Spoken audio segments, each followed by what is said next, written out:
جمال الوجود بذكر الإله وتصفو الحياة بنور هدى.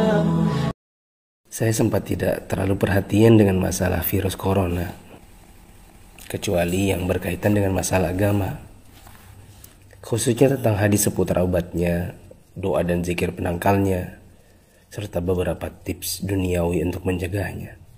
Mungkin karena saat itu corona belum hadir di Indonesia. Beritanya masih sekitaran Cina. Isinya tentang perjuangan pemerintah dan tenaga medis melawan corona di sana. Itu tergambar dari foto wajah tenaga medis yang memerah bekas masker dan kacamata. Saya hanya sebatas mengerti betapa beratnya tugas mereka. Saya sempat jengkel saat melihat video warga Iran yang menjilati pagar kuburan dan membaca tulisan tentang rakyat Italia yang dinilai sangat meremehkan. Tapi itu pun hanya sambil lalu karena positif pertama di Indonesia pun belum kedengaran.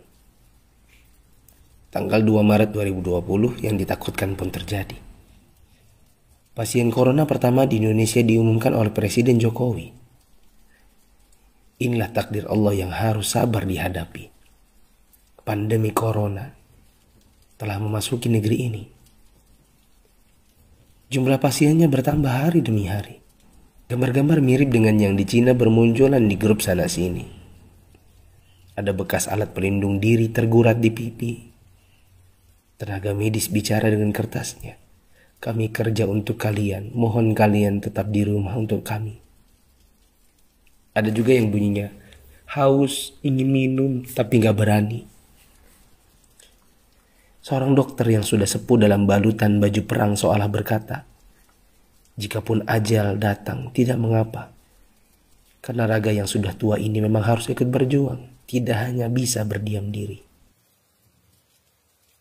Ikatan Dokter Indonesia menyampaikan bela sungkawa karena 7 orang dokter di garda depan meninggal.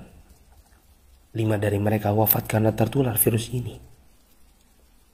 Seorang dokter muda hanya berdiri di luar pagar saat menemui keluarganya karena takut membawa virus dari luar.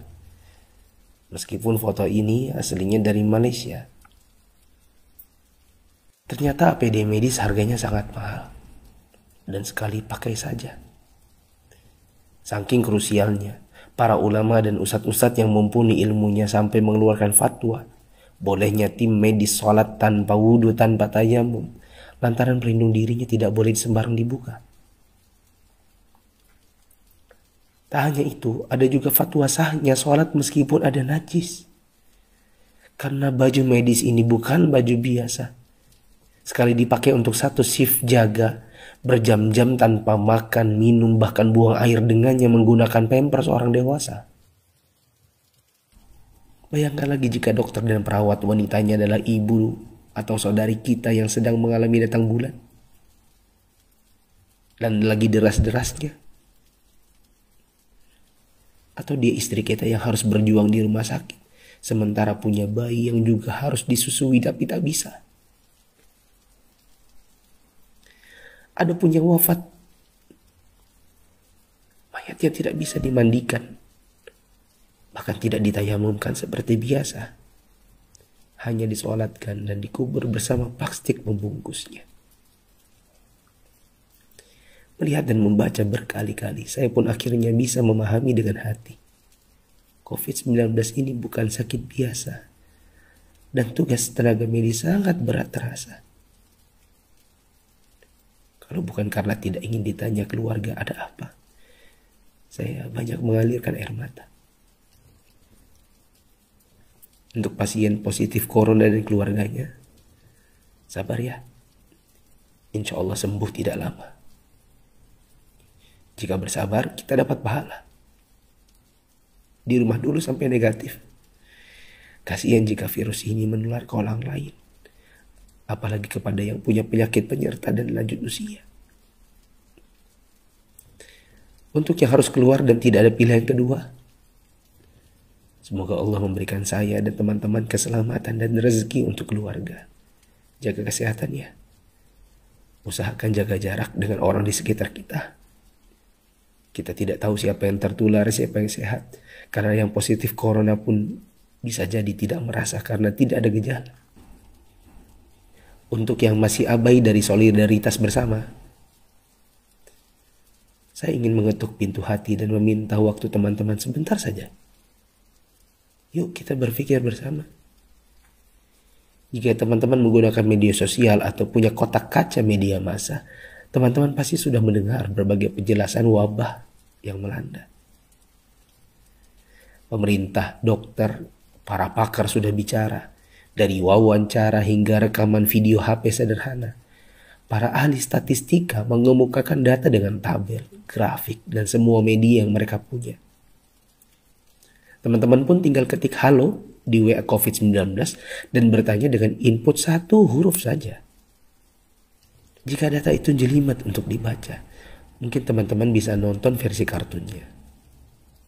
Semua tenaga sudah dikerahkan oleh berbagai kalangan untuk membuka mata hati kita. Untuk yang menimbun dan menipu, semoga Allah memberikan teman-teman hidayah dan memaafkan dosa-dosa kita semua. Dan menimbun barang yang dibutuhkan masyarakat saat masa sulit itu termasuk dosa. Rasulullah SAW bersabda, la yahtakiru illa khati. Tidaklah menimbun barang kecuali orang yang berdosa. Terlebih lagi bila menipu dan berdusta. Kami hampir tertipu dengan penawaran masker murah yang tadinya kami akan bagikan gratis kepada orang-orang yang membutuhkannya. Di mana hati kita? Apa kita bisa tertawa saat orang lain menderita? Teman, turunkanlah harganya ke harga normal jika engkau tidak bersedia menggratiskannya, seperti pahlawan jalanan yang membagikannya. Untuk yang kaya yang sesungguhnya itu adalah jika harta itu bermanfaat bagi orang di sekitar kita, bukan hanya untuk pribadi semata. Yakinlah, kekayaan, saldo ATM, rumah miliaran, outfit jutaan, mobil mewah memang membuat kita besar di mata manusia, tapi tidak ada artinya di sisi Allah yang Maha Kaya jika tidak menghasilkan amal dan pahala. Saya mau sumbang jam tangan dan beberapa barang lainnya yang mungkin tidak seberapa jika dibandingkan dengan teman-teman menyumbangkan harta nantinya. Terserah untuk pos dana apa. Mungkin masker, mungkin APD tim medis, hand sanitizer, sabun cuci tangan, dan sebagainya. Kita harus cintai harta kita ini dan bawa dia ke akhirat. Jangan sisakan untuk dunia. Untuk Bapak Presiden, BNPB, para gubernur, wali kota, dokter, perawat, ustadz, influencers, dan fundraisers, thanks for all you've done. Terima kasih. Jazakumullahu khairan. Semoga Allah balas teman-teman dengan tambahan iman, hidayah, dan pahala, hingga kita semua bisa dikumpulkan Sang Pencipta di dalam surganya. Jika menurut teman-teman ada orang di luar sana yang belum tergerak hatinya untuk punya empati kemanusiaan dalam wabah corona ini, coba kirim ke mereka. Siapa tahu setelah ini mereka bangkit mengerjakan amal kebajikan dan kita ikut dapat pahala.